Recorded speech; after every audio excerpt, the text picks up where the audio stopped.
Bonjour. Alors, je suis dans le processus de création là, pour préparer une leçon pour mes élèves. Donc, je vais faire la démonstration de comment on va pouvoir utiliser l'extension Chrome qui s'appelle Talk and Comment dans un slide pour les élèves. Donc, si je me pars un fichier slides ici, donc la première chose à faire là, c'est d'aller étaler sur la page tous les éléments graphiques. Je vais vous mettre le lien dans la présentation là, de la boutique où j'ai téléchargé ça. C'est gratuit sur Teachers Pay Teachers. Donc, à partir de cette diapositive-là, où tous les éléments graphiques sont amovibles, ça peut créer des problèmes avec les jeunes élèves. Donc, ce que je me fais d'habitude, c'est je me fais une petite copie de la diapositive en question. Excusez, ça l'a basculé à mon insu. Donc, je vais accrocher ma note audio sur ce pictogramme-là. Donc, pour faire mon background ici, je vais l'enlever d'une part afin de me télécharger une image ici qui va être vraiment amovible pour pas que les élèves puissent bouger les éléments. Parce que la consigne, c'est de placer en ordre seulement que les mots. Donc, sur la diapositive que je souhaite télécharger en format en papier peint, en arrière-plan. Donc, on va dans Fichier, télécharger au format, puis je vais télécharger une image ping pour commencer. Ensuite, je dois me prendre maintenant une diapositive vierge. Donc, je vais faire Nouvelle diapo. Je vais enlever ce qui est là pour le moment. Puis, je vais sélectionner arrière-plan ici. Puis, dans Images sélectionnées, je vais être en mesure maintenant de télécharger mon arrière-plan afin qu'il soit statique dans la page, donc en arrière-plan. Donc, les élèves ne pourront pas bouger les éléments et s'empiétrer là-dedans.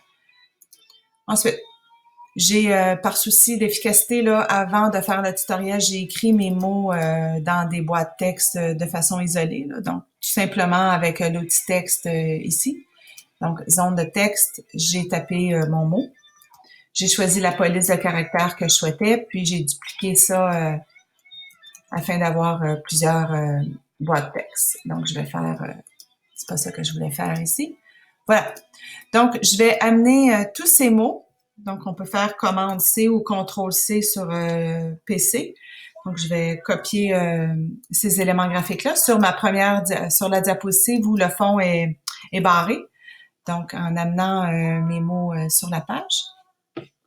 Les élèves vont être en mesure là, de les bouger, de les déplacer afin de répliquer la phrase que je vais narrer dans la suite du tutoriel. Donc, avec l'application Talk and Comment, le jour de la Terre est le 21 avril. Donc, c'est aussi simple que ça. On peut copier l'adresse Internet qu'on nous a générée ici en cliquant OK. Donc, comme je vous ai dit tout à l'heure, je souhaitais copier l'adresse Internet sur l'image ici, donc rendre cette image cliquable. Donc, je vais aller ici pour insérer le lien de ma note. On peut enlever à la fin le voice note.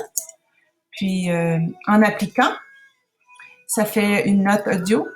Donc, je veux pas que la note audio soit sur cette page, donc je vais l'amener sur l'autre page. CTRL X, pomme X. Donc, je veux qu'elle soit ici, ma note audio. Et je la place ici. Donc, maintenant, les élèves, en arrivant sur la page, n'auront qu'à écouter, puis placer les mots dans le bon ordre. Talk and Comment. Le jour de la Terre est le 21 avril. Donc voilà, j'espère que les explications sont claires et pas trop compliquées.